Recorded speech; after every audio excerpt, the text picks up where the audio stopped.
ಕುಮಟಾ ತಾಲೂಕಿನ ದಿವಗಿಯ ಚೇತನ ಸೇವಾ ಸಂಸ್ಥೆ ವತಿಯಿಂದ ಶ್ರೀ ಶಾಂತಿಕಾ ಪರಮೇಶ್ವರಿ ದೇವಸ್ಥಾನದಲ್ಲಿ ಶ್ರೀ ವರಮಹಾಲಕ್ಷ್ಮಿ ಕಾರ್ಯಕ್ರಮವನ್ನು ವಿಶೇಷವಾಗಿ ಆಚರಿಸಲಾಯಿತು. ಕುಮಟಾ ತಾಲೂಕಿನ ದಿವಗಿಯ ಶ್ರೀ ಶಾಂತಿಕಾ ಪರಮೇಶ್ವರಿ ದೇವಸ್ಥಾನದಲ್ಲಿ ಹಮ್ಮಿಕೊಂಡ ಶ್ರೀ ವರಮಹಾಲಕ್ಷ್ಮಿ ಕಾರ್ಯಕ್ರಮದಲ್ಲಿ ಪಾಲ್ಗೊಂಡು ಸಂದೇಶ ನೀಡಿದ ಭಗವದ್ಗೀತಾ ಅಧ್ಯಯನ ಕೇಂದ್ರದ ಸಂಚಾಲಕಿ AR ಭಾರತಿಯವರು, ಶ್ರಾವಣ ಮಾಸ ನಾವು ಭಾರತೀಯರಿಗೆ ಆಧ್ಯಾತ್ಮಿಕವಾಗಿ ಸಂಪಾದನೆ ಮಾಡಿಕೊಳ್ಳುವ ಮಾಸ. ಉಳಿದ 11 ತಿಂಗಳು ನಾವು ದೈಹಿಕವಾಗಿ ಸಂಪಾದನೆ ಮಾಡಿಕೊಳ್ತೇವೆ. ಆದರೆ ಶ್ರಾವಣ ಮಾಸದಲ್ಲಿ ದೈಹಿಕ ಸಂಪಾದನೆಯ ಜೊತೆಗೆ ಆಧ್ಯಾತ್ಮಿಕ ಸಂಪಾದನೆಯ ಕಡೆಗೆ ಹೆಚ್ಚು ಗಮನ ಕೊಡುತ್ತೇವೆ. ನಮ್ಮ ಭಾರತ ಸಂಪ್ರದಾಯದಲ್ಲಿ ಆಚರಿಸುವ ಪ್ರತಿಯೊಂದು ಹಬ್ಬವು ನಮ್ಮಲ್ಲಿರುವ ಮಾನವೀಯ ಮೌಲ್ಯಗಳ ಜಾಗೃತಿಗಾಗಿ ಇದೆ. ಈ ವರಮಹಾಲಕ್ಷ್ಮಿ ಹಬ್ಬವು ನಮಗೆ ಸಂದೇಶ ನೀಡುತ್ತದೆ. ಏನೆಂದರೆ, ನೀವು ಗೃಹಲಕ್ಷ್ಮಿಯರಿಂದ ಮಹಾಲಕ್ಷ್ಮಿಯರಾಗಿ, ಮಹಾಲಕ್ಷ್ಮಿಯಲ್ಲಿರುವ ಶಾಂತಿ, ಪ್ರೀತಿ, ಧೈರ್ಯ, ಆತ್ಮೀಯತೆ, ಸ್ನೇಹ ಇವೆಲ್ಲ ಗುಣಗಳು ಸಹ ನಮ್ಮಲ್ಲಿವೆ. ಆದರೆ ನಾವು ಇವುಗಳನ್ನು ಬಳಕೆಯಲ್ಲಿ ತರದೆ ಇವುಗಳು ನಶಿಸಿ ಹೋಗುವ ಸ್ಥಿತಿಯಲ್ಲಿವೆ.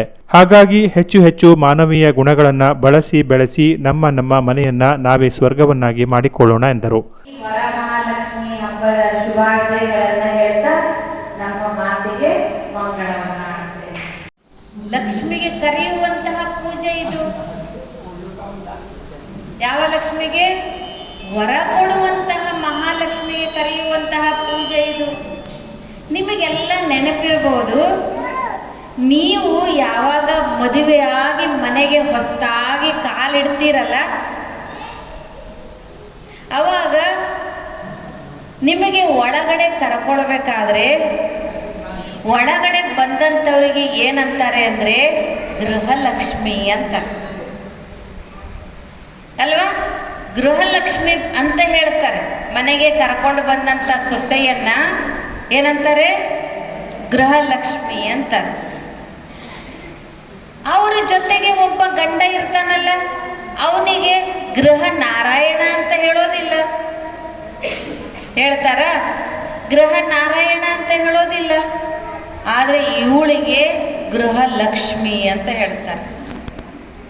ನೀವೆಲ್ಲ ಏನಾಗಿದ್ದೀರಿ? ಇದೆ. ಈಗ ವರ ಕೊಡುವಂತ ಲಕ್ಷ್ಮಿ ಆಗೋದು ಯಾವ ರೀತಿ? ಒಂದ್ಸಲ ಲಕ್ಷ್ಮಿಯ ಮುಖವನ್ನ ಸರಿಯಾಗಿ ನೋಡಿ, ಎಷ್ಟು ಪ್ರೀತಿ ಇದೆ, ಎಷ್ಟು ಶಕ್ತಿ ಇದೆ, ಎಷ್ಟು ಶಾಂತಿ ಇದೆ, ಮುಖದಲ್ಲಿ ಎಷ್ಟು ಆನಂದ ಇದೆ, ಎಷ್ಟು ಸಂತೋಷ, ದಯೆ, ಕ್ಷಮೆ, ಇವೆಲ್ಲ ಗುಣಗಳು ಖಜಾನೆಯ ಹಾಗೆ ತುಂಬಿಕೊಂಡಿದ್ದವೆ. ಆ ಎಲ್ಲ ಗುಣಗಳು ಕಣ್ಣಿನಿಂದ ಹರಿತಾ ಇದೆ. ಅದು ಮಹಾಲಕ್ಷ್ಮಿಯ ರೂಪ.